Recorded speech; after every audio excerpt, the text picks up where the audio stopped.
Hey, welcome back. This is a good way to start your week. We have such a cute dog here. We're having so much fun during the break. I want you to meet Tanner, the Weimaraner. He's 3 years old.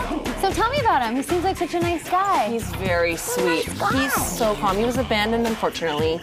So he's determined not to let that happen again. Who would do it? Stays 2 inches from your leg all the time. He's absolutely the sweetest dog. I can tell he's dedicated to you already. He's wonderful with other gentle dogs, and he just fits everywhere. We went to the dog park. He did great. Aww. He's just a really sweet, and you can see he's so calm. And a good age, too. Good age. He's house trained, leash trained, obedience trained.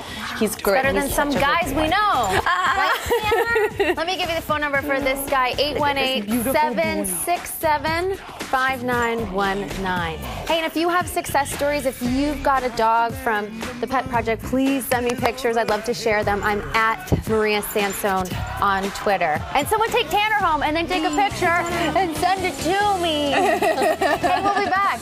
Dwight Gooden is here. Doc, in the house. We've got lots to talk about.